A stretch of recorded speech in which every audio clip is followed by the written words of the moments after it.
it, and knowing that the holidays here and the emotions that are attempted to make everybody feel together collectively. Like I like that. I feel good about that, but then I'm like, oh, it's too much. I don't know. I have mixed feelings about the Christmas season. Yeah. It's challenging, or the holiday season, I should say. Yeah. It's not just Christmas, right? Other people celebrate other holidays too. Christmas is the dominant one in our culture, technically. For sure. Do you have any unique traditions? We always go into the forest and we actually chop down a tree. Wow. Here at the camp. Yeah. And the thing about it is it's the camp, but the tree is very wild. So it has lots of like prickly leaves and it makes you itch a lot. And it's a very strong smell. Because we just killed the tree and we brought it into our house. It's gonna make us pay. Yeah. And it dies quicker too. We noticed that. So I don't know. Yeah. When I was a kid, we used to do that. My dad used to take us out. We used to cut down a tree and then haul it through the snow back home as kids, but we don't do that anymore. Well, then for years you would get a real one that had the roots at the bottom. Yeah. And then after Christmas was over, they would plant it. That was in my later teenage years. Like by the time I was like 14. Yeah. My parents started buying a tree in the bulb and having like a bowl of or a thing of water in the house. And then they would plant it the next week afterward. I remember doing that. That's much better. We put it in the campfire. And then if you have like a fir tree that's really dry, I mean, it immediately combusts. It's like a massive firework explosion. So we do that for New Year's. That's our New Year's celebration. Oh, that's a good thing. To end the season with a flaming tree. That's right. Yes. Stupid tree, we killed you, and now we're gonna kill you more. We're gonna kill you until you can't be killed anymore. Yeah. I saw this video yesterday of this guy dressed like a Viking, this big guy, this like enormous dude, Jack, like huge, dressed like a Viking, holding an axe, sitting in a catapult, aimed at a lake. And they shot this guy. He's probably like 250, 300-pound dude. Like, I mean, this man was enormous. And he just goes in the air and they slow the video down. He's like, puts his axe up in the air. And you see this like silhouette flying away from the camera. Like it lands in the lake. And I was like, what in the world? It was like icy out. Are we still talking about Christmas traditions? Well, it just made me, sorry, ENFP preferences. My extrovert intuition pattern recognition started to make a connection. Like, where'd Christmas come from? I can take you through the logic, right? Yeah. The Nordic tradition. And then it reminded me of that clip. I'm like, I got to tell somebody about this clip I just saw. We get catapulted out with axes in our hands. That's our unusual Christmas tradition. Yeah. There you go. That's what I want my Christmas tradition to be. You wear antlers, reindeer antlers, right? Right. To be festive. Absolutely. Yeah. Well, cool. Go ahead. Yeah. No, I was just gonna say I'm not over Christmas because I didn't grow up celebrating it. Like everybody else is super over Christmas, or at least a lot of people are. Yeah. And yeah. I think collectively there's a little bit of like, poo-pooing on it a little bit. Yeah. Well, and we're oversaturated with it. Like when Christmas music starts in September, it's like, all right, chill out. Yeah, I'm kind of done with it by December. A whole month of it is enough. We don't need like a whole 3 months of it. Yeah. Well, if you're just joining us, welcome to Personality Quest. We're glad you're here. I guess I could somehow make the Viking thing work. I watched this here. So Vikings, back in the old day, you can almost imagine a Viking as one of those like mythical characters, right? On like a hero's journey from ancient times. And here on Quest, Personality Quest, see how I'm making this connection, see how it's working. It's about us in our hero's journey of our life. We're like going through our lives, and every hero goes on a journey, and you're the hero of your own story. So being part of here during Personality Quest, we're tuning into the things in your journey each week, coming together with other people on a journey in their lives. And one of the things on Personality Quest we focus in on, if you're the hero of your story, there are philosophical things you have to consider about the world. There's ideas and concepts and philosophical maybe challenges or ideas or reframes that come up for you. So there's these, abstractions in the world that we often talk about here on Personality Quest. But the other thing is, a hero, you're going through your journey, you have a lot of internal things that come up. So there's this moment where you have to tune into the self. What's going on for me internally? How do I feel? How do I think? What's the actual, reframe around this concept I have or this challenge in my life? And then there's also output from us as an external framework as we're heroes on our journey of doing something in the world, taking actions upon the things we reflected on, upon the concepts and the ideas and the ways that we want to become better. So in Personality Quest each week, we address each of these three areas in our personal hero's journey. We talk about some of the conceptual things, some of the philosophical things, personality types, and some of the models and frameworks we can use. And then we take a moment to tune into the self through some reflection and journaling to understand how it impacts us, how it applies to us. And then we say, okay, what do we do with this? All learning equals behavior change. Like if you really learn something, you're going to change your behavior, you're going to change your output, you're going to change the actions you take in life. So then we say, what can we do this week to do a little test, a little output test, an action, an external, playground to see what happens with this new concept, new idea, or new reflection in my life. And then we keep doing this week in and week out. And our viewpoint is that as we do that as a community come together, we're going to get stronger. We're going to make friends. We're going to connect with each other. And we're going to open up ways of being for ourselves through doing this, getting the reps in of attending to this throughout the journey of our lives. How did I do? Making it all. That was quite the extroverted intuition bridge. Bringing it all together. I'm a Viking dude flying in a lake. Cheers to that. All right. Okay. I'll give it to you. What's that? I mean, it was a rope bridge. It was okay though. It was a rickety rope bridge with like with planks of wood that may or may not still be stable, but you made it happen. You lost a few people fell along the way. Yeah, not everybody made it. Acceptable spillage. It's fine. Like, wait, what? Catapulting Vikings in personal development? Okay. Dude, I can make it connect. Maybe that's a new thing. If you can't condense your message down to the time it would take you to sail across the lake, it's too long. You gotta condense it down. There you go. That's your elevator pitch. It's your catapult pitch. Yeah. Fair enough. Yeah, good job. All right, very good. It was we're now officially talking about personal development, right? Yeah, we are. So we've been in this up series, right? We've been talking about the podcast each week here at Personality Hacker has been around Ken Wilber's grow up, wake up, clean up, and show up. This week we're in the cleanup phase of this little short series.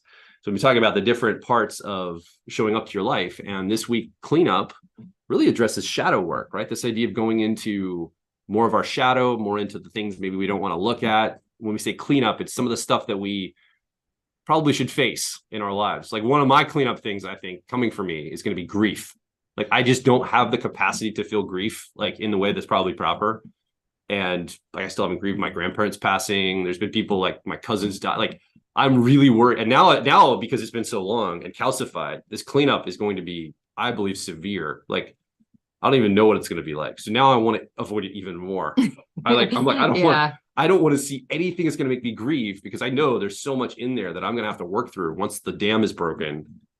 I'm like, I don't know if I'll be able to bear it. Like, what will that mean? Will it take me out? Will I be able to do business? Will I be able to show up for my family? Like, what is that?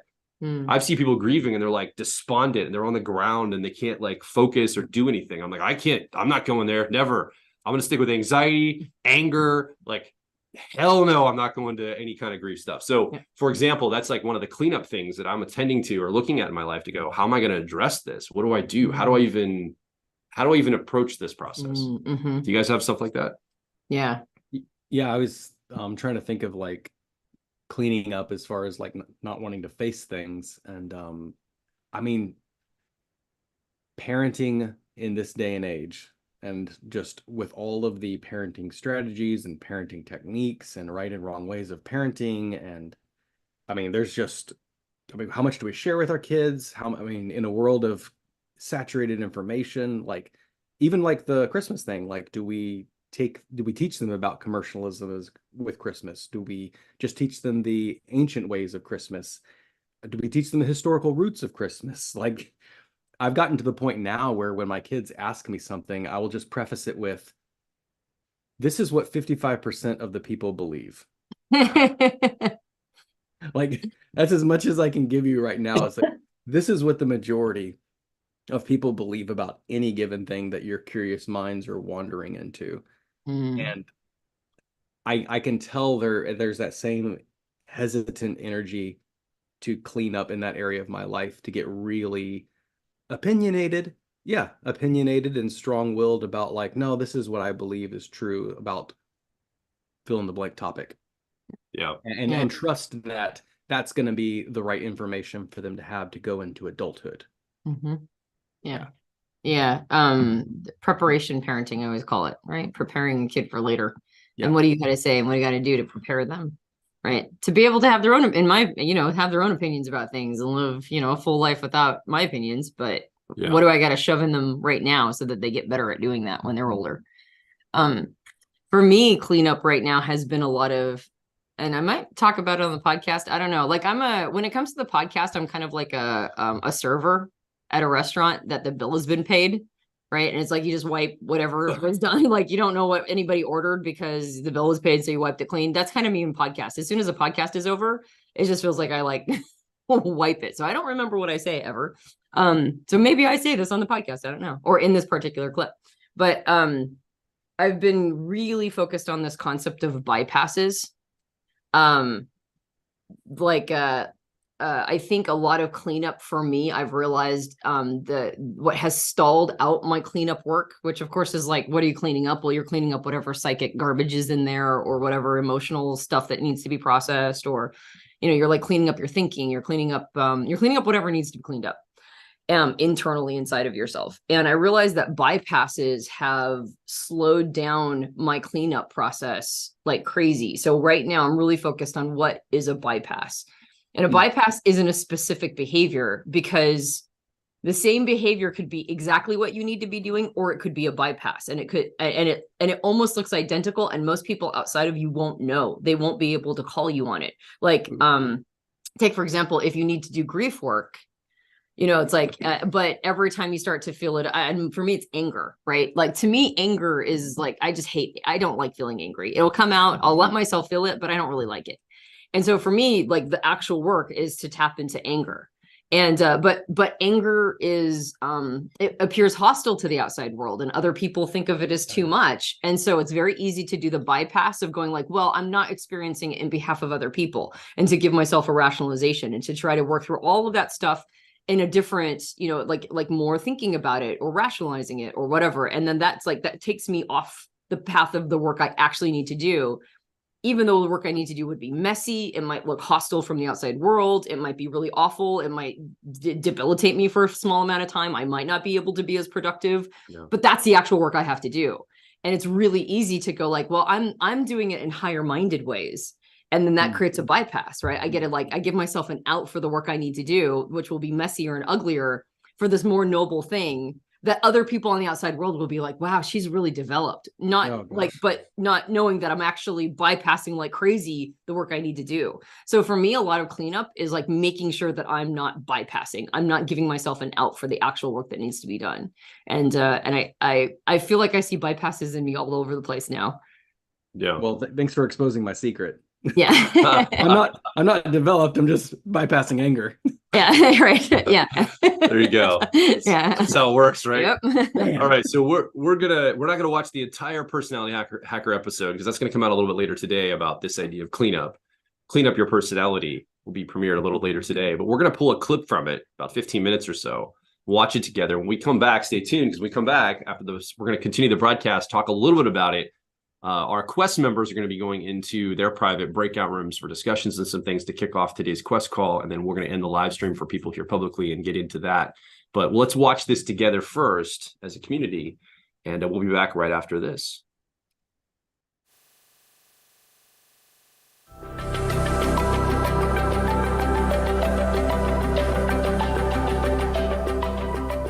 I love this idea of it being a skill. My dad always used to say, it's not about what you learn, it's about learning how to learn. And I think that's what you're saying. It's not about cleaning up, it's learning how to clean up so that you have this skill you carry with you. Yeah. And you can probably get more proficient at over time, which is great. So I'm tuning into my own life. There's a project I'm working on right now to disconnect from. So I have ENFP preferences, and I've noticed that I use the emotion or the energy of anxiety to motivate myself to get something accomplished. And usually it's on a timeline. Like, I'm trying to future project. Okay, I need to have something done by a certain time. I'll create almost the crisis moment at that time, and I'll bring it forward, and I'll create this anxiety in myself to try to get myself into action. So I woke up to this idea. This is a few years ago. Like, I know I use anxiety to motivate myself.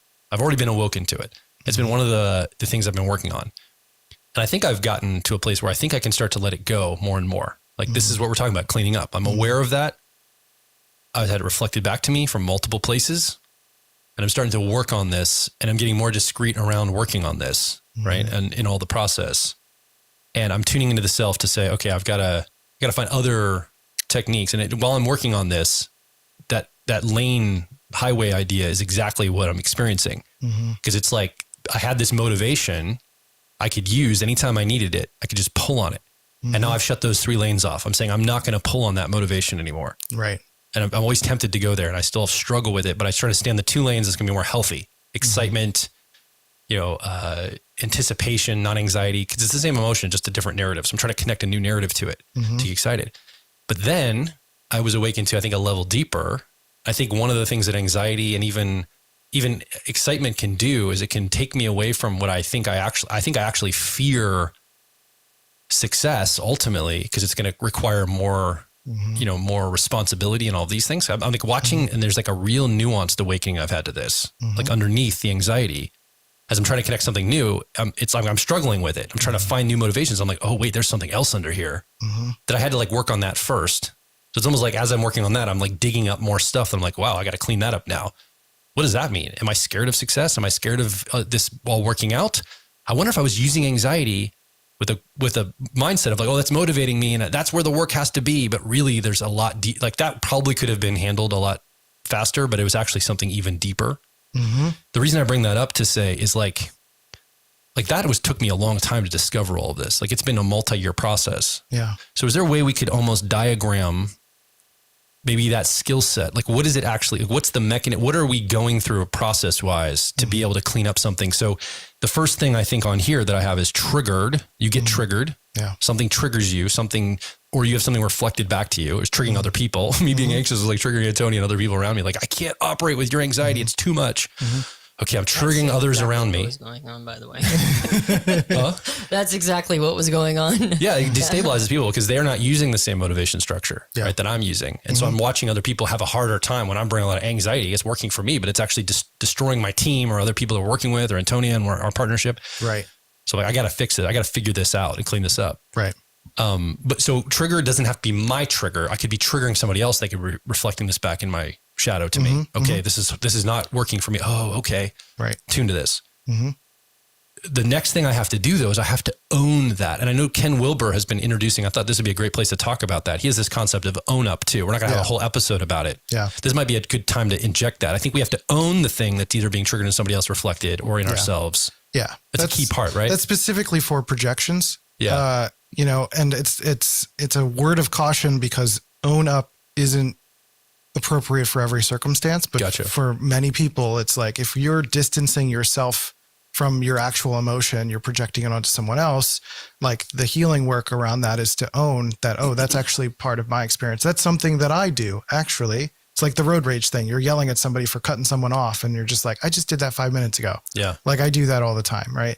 And so it's someone who's doing a lot of introjection. And I think we all do some version of introjection, some sort of shame or guilt somewhere in there. Telling them to own up might not be the best solution for them because they're already owning other people's stuff too much. Yes. Right. That's a really good point. Yeah. A lot of people have that experience. Right. Right. So it's kind of getting to know in which circumstances require which thing to do. So maybe it's more accept. Maybe not own, it's more accept that this is going on. Like maybe I'm owning somebody's stuff too much or I'm not owning my stuff enough. I'm accepting that is what's going on and I got to look at that. Right. Right. To what you were saying before about kind of having to let go of a certain motivational structure, like your anxiety is what's motivated you, for example. That's usually a lot of fear that people have going through this process. Like they hold on to their survival strategies and their certain panic structures or whatever they need to keep them from actually feeling the true emotion that they're actually experiencing. It's like the heart is in this place of I don't know, I'm new, I'm alive, this is weird, I don't know what to do. And then I kick it up to the head and head's like, all right, let's learn cognitive functions. Let's, let's project shit on the other people. Let's try to figure out what's going on in the world. Like, let's do what we can to distance ourselves from actually feeling the heaviness or the challenge of actually being within the authentic heart experience. To what you're saying in terms of what the mechanism in here is, is people get triggered. And I think it's the ego that gets triggered. Yeah. It's because the ego is what's trying to protect us. It's the childlike part of us that's just like, I'm in control. I know what's going on in the world. I know how to navigate this. And I know the strategy that I need to deploy to create a success for myself. I always see that with like Enneagram strategies. I feel like Enneagram type gets flared up in hungry, angry, lonely, and tired situations. I use that acronym, the HALT acronym for that. Yeah. And when I know I'm, for example, I'm a sexual 1 in the Enneagram. When I get angry and judgmental, I know I'm under-resourced. And I know that my ego is flaring up and there's something I'm either afraid of or I'm triggered by and I need to own, or I'm feeling some sort of shame or guilt that I need to let go of, right? And I think of the ego as this like junction box. That's the way that I think of it, as this point between the shadow and the persona. The ego is essentially trying to decide, what do I keep in my persona? What do I put in the shadow bag, so to speak? And the work that we're doing often in the cleanup work is like recalibrating that ego trigger space, like recalibrating how our ego responds and using that witness consciousness that we've developed during the wake up place to be able to look at our ego and almost have conversations with it and say like, we're okay. Sometimes it's like self-validation. Sometimes it's being softer to oneself. Sometimes it's asserting yourself to your ego a little bit too. And being able to say like, no, we've got it. Don't worry. It's okay. And, choosing to, throw it a bone every once in a while. It's like, yeah, you're right. We should be paranoid about that. We should be upset about that. We should be triggered by that. That's cool. And then while that's worried about that, I'm going to do this shadow work over here. And, it's really about creating the separation from ego and self. Mm-hmm. The ego is not us. Yeah. It's that kind of idea. And also the ego is not something to be quote unquote killed. That's like this weird narrative that gets thrown around. It's almost like an organ. You can't kill it. It's a part of our survival strategy, but it's something that doesn't own our experience either. And if we're able to calibrate that and create conscious choice for that, like, that's why we get triggered again if we bring up a shadow material, because the ego's doing the old strategy and saying like, no, I thought we got rid of that. We're not supposed to look at that. Why are we doing that? And then it's you having the witness consciousness and saying like, no, we're going to look at this. We're not going to keep it. We're not sure if we're going to keep it. We're just going to look at it first and then go through that process over and over again. And with Personality Life Path, we do that with cognitive functions and helping people process through that to decide what can be let go, what needs to stay in the shadow versus what needs to come up into the persona. Yeah, I appreciate all the nods to Personality Life Path. It's a pretty good program. So it's I appreciate fantastic. You. Thank you.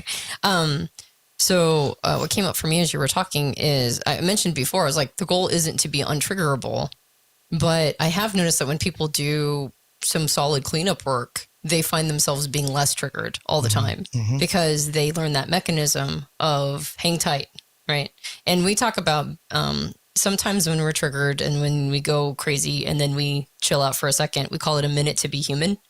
And so like sometimes you just get triggered and you just do. And if you can slow everything down and then study it and figure it out, a lot of times you go, oh, well, I guess maybe this wasn't as big a thing as I thought it was. And so I think you become less triggerable. But like you said, there are moments when, yeah, I should be triggered by this, as in like, this is a values thing for me. So maybe it's a breach of boundaries. Right. And the trigger isn't like, how dare you? It's like, oh, hey, you might have stepped over a boundary. So I should have a conversation with you. Right. Trigger doesn't have to necessarily be a big thing, even though, I mean, at least in the current vernacular of how it's used, originally it was a much bigger deal, but now how we use it so casually in society, it's not as much.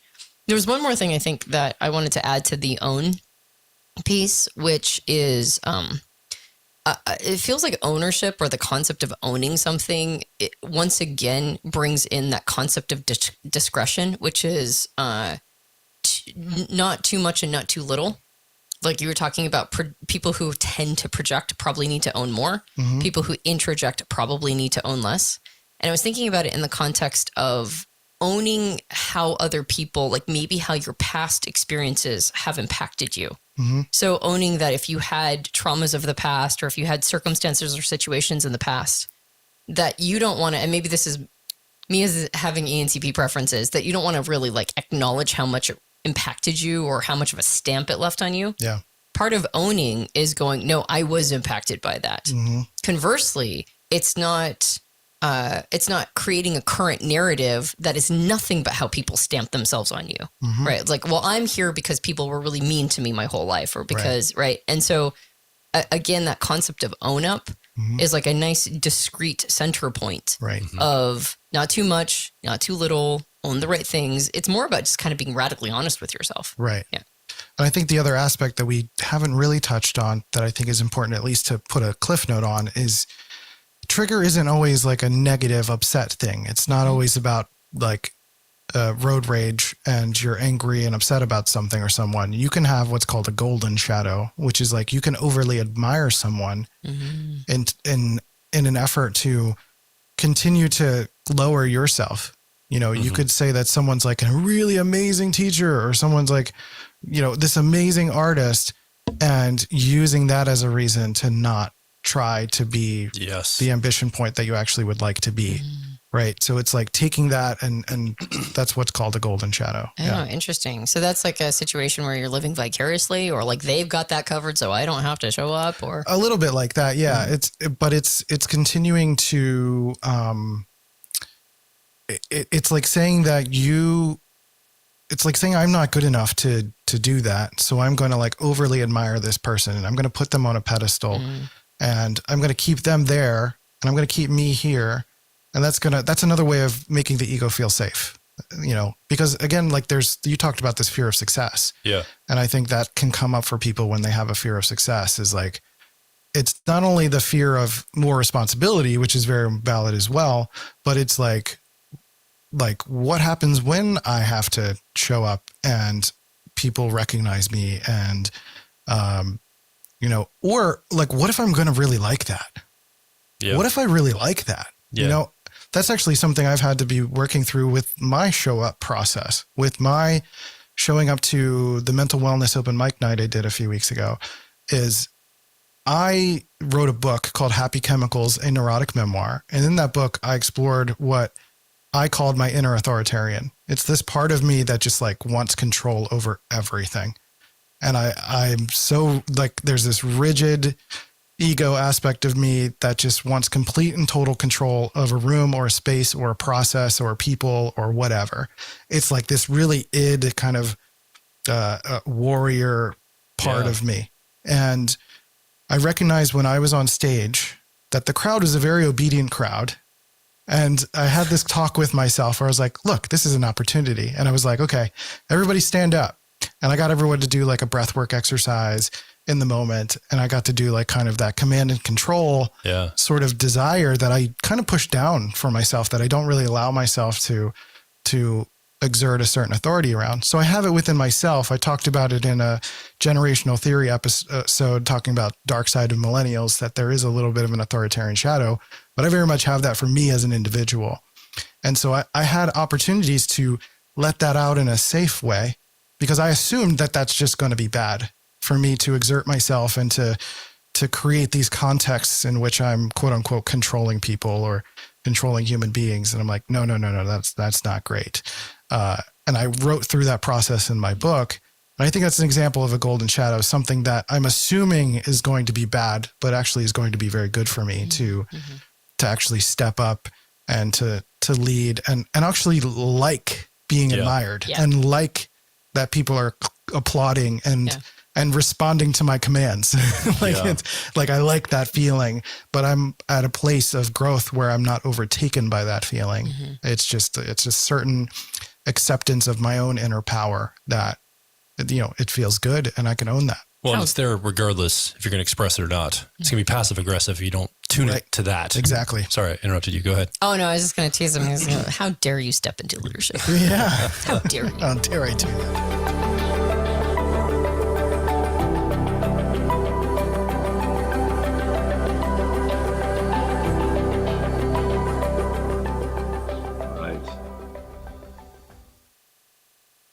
Welcome back to Personality Quest here on the Personality Hacker channel. My name is Joel Mark Witt, here with Antonia Dodge for Personality Hacker, along with Jonathan Harden. Producing today is Karita Gunyon. We just watched a short clip from the upcoming episode of the Personality Hacker podcast, about a 15-minute clip, talking about cleaning up our personality. What does it mean to clean up? What does this look like? Start off the conversation talking about triggers. And Christian just ended talking about the golden shadow, this idea of kind of not really stepping into the direct thing, but kind of one thing ancillary. Jonathan, anything coming up for you as you were watching? Yeah, I think when I think about cleaning up, I think it requires honesty that there is something to clean up. And I think there's a lot of humility and just honesty and transparency that's required. I mean, I'm thinking of my work as a nurse, like how hard it is to tell someone they need to be bathed when they don't believe they're dirty, or when you have to tell someone that you have to do a wound dressing, and you have to explore and understand and fully see, honestly see there's infection, there's something here that you cannot see. And I think that it's interesting because a lot of the stuff that we don't pay attention to, like the back of our head, the back of our body, the things that get neglected, I think that oftentimes are the things in our life that require the most amount of cleanup, because we're not watching ourselves present. We take a lot of care in the physical world to take care of the front of our face. But like I tell my kids sometimes, like, you have a back of your head, you have to brush that too. Like you can't ignore parts of you that you just don't see reflected to you in the mirror. And I mean, so much this that I'm thinking of is this cleanup process really requires gentle people, trustworthy friends to say, hey, you kind of smell. Yeah. You need cleanup. Like there's a lot of there's a lot of honesty and trustworthiness that's required in this process of cleaning up. Yeah. You talk about a mirror. That strikes to me like that's how we know in a physical way what needs to be cleaned or taken care of in our body, what we can see reflected back to us. Yes. And we put so much attention on our face because that's the thing we can see directly in the mirror, obviously, and that's what we're showing mostly to the world, obviously, our dress and the way we present. I would say technology also probably doesn't help this anymore because we can curate a very momentary mirror snapshot of ourselves, for example, for like an Instagram picture. Sure. And we can curate that. So then we get focused so much on the curation of the persona and the mirrored what we're projecting. We don't have to worry about in an Instagram photo. I don't have to worry about what's just out of frame. I don't have to worry about what's behind me. I don't have to worry about all those things because I just need to show this one slice. Again, I'm picking on Instagram. That's not the point. The point is to use this as a way to start to look and see how I think our culture makes this even harder because we're not like, it's not really part of our culture to look at these parts. Think about before we had the technology of mirrors, how on earth did we reflect ourselves and our appearance? I mean, we had to rely probably on another person. Hey, do I have something in my teeth? How do I look today? Like we're, again, going back to that trustworthiness that's required. I think whether it's the front of us, the back of us, the ego, the shadow, the parts of us we don't want to accept are oftentimes the things that need to be cleaned up. It's the dirty closet that needs to be finally organized and cleaned in our souls. Yeah. And, stuff that we don't want to see. Yeah. Yeah. Well, and to your point, Joel, too, that's why John Beebe says that the persona is a counterbalance to the shadow. The more curated our persona is, the more sort of, like you mentioned, framed for a very single slice. Like we're very we heavily curate what other people are allowed to see of us. Other people don't know enough about us to reflect something back. Or when they do, we rationalize it by saying, well, they're not seeing the whole me because we've only allowed them to see a very tiny slice. And so because of that, since we don't get reflections back from other people as much because they're only seeing what we have heavily curated, then more content stays in the shadow. He says the more curated our persona, the more content we have in our unconscious, like the more shadow material we have because it's not being reflected back to us. Because they're not seeing it, because we're not letting them see anything about ourselves. So the more authentic our persona, the more it showcases, the more flexible it is, the more we show of ourselves to other people and don't rationalize. They're just seeing this pinned on smile, but they're like seeing more of us. Then if there's something to reflect back, they can do that. And then now we get to see it. And now it's no longer in the shadow. It's not unconscious anymore. Now we've moved it into the conscious and we can do something about it. So part of cleaning up means, to some extent, one would think it would put more burden on the system, but it actually requires us to relax a little bit, to not curate things so much, to be more authentic, to be more honest with ourselves, to be more modest and humble and willing to face our imperfections, and have them reflected back in other people, not just face our own imperfections, but have other people exposing them back to ourselves. And so, and if you're constantly curating, I mean, we see people who are constantly curating the persona, they feel very uptight. They feel pretty wound up, right?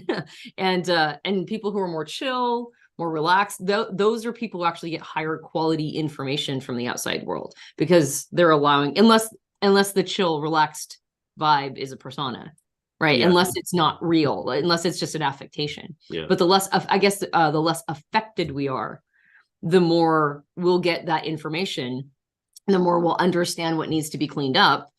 And then we have an opportunity to do the cleanup, and then the less cleanup needs to happen overall, right? It's like you can't, like you're basically saying, it's like you're not going to have clean clothes unless you do the wash. You just got to do the cleanup work. And so it's a process of allowing other people to reflect our imperfections back to us, or not even imperfections, but like our bad behavior, or the things that we're avoiding, or all the parts of ourselves that we're just like, I wish I didn't have to see that, but there it is. And now I got to do something about it. It's amazing what we're embarrassed, ashamed. I mean, it's very unique to each person what we find offensive to bring to light. Yeah. Oh, yeah. Thank you for this conversation. If you're just joining us, welcome to Personality Quest. If you're watching on YouTube, you don't know this, or it's very not obvious to you, but there's an entire group of people gathered here on Zoom with us. You can't see them. You can only see myself, Jonathan, and Antonia. But we have an entire membership group gathered here to begin going into some group discussion. So I want to open up the breakout rooms into some small groups of 3 to 4 people. Karina, if you'd be willing to prepare those. I want to give a journal prompt. Let's go in for 15 minutes. And what I want everybody to be able to do is talk to somebody else today, right? Introduce yourself in these small breakout rooms. Again, I'm talking to the people that are here, part of our Personality Quest. If you're watching on YouTube, you won't be able to do this unless you join Quest, which you can do. But when you go to these breakout rooms, make sure you introduce yourself to other people you haven't met yet. And I'm going to give you a prompt here to have a conversation in those rooms. Yeah. And we're talking about right now, like the discussion that Jonathan and Joel and I have just been talking about is like the bad stuff, right? Like stuff we don't want to see reflected back. But the clip also featured the concept of a golden shadow, which is the good stuff about ourselves that we don't want. It's almost like we don't want to have to own that either. And to some extent, it's, because it makes us responsible to live up to it. It means that we don't have to work on ourselves to become that better version. We can project it out onto somebody else and maybe even pedestal them and go, oh, I could never be that thing. But then it lets us off the hook for trying. It lets us off the hook for being disappointed, or the fear that we'll be disappointed later, the fear that our actual limitations will be made manifest when we try, as opposed to an imagination of what our limitations would be.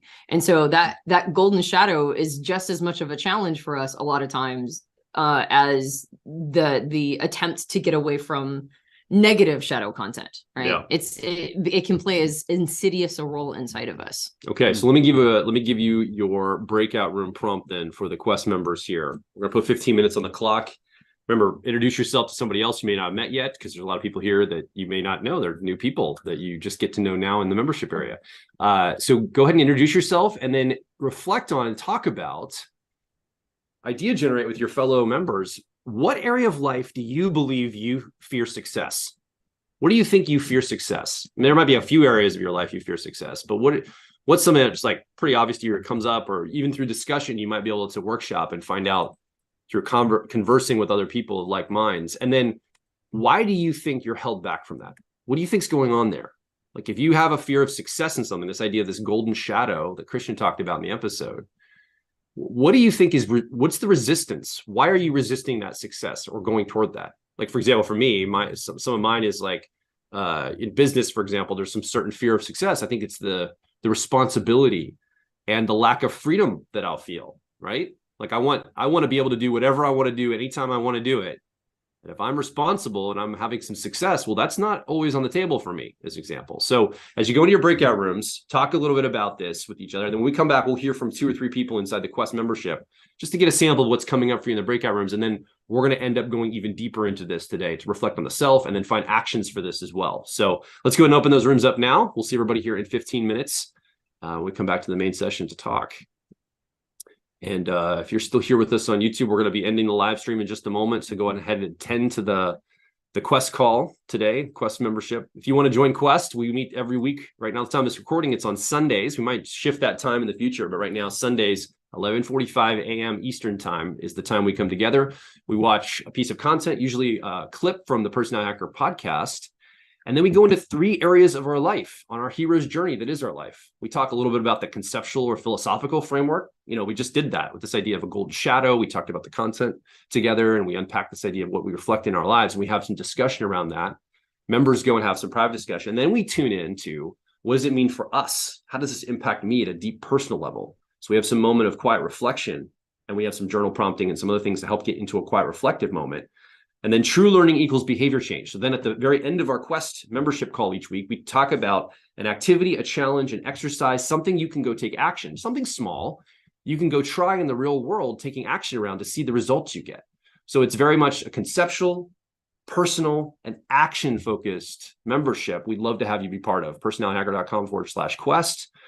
I also have to mention too that this idea of understanding what's going on for somebody outside of their persona, currently right now, as of the recording of this, December 10th, which is the time this Quest is happening, we are in the middle of our open enrollment for our personality profiler training program. This is a powerful program.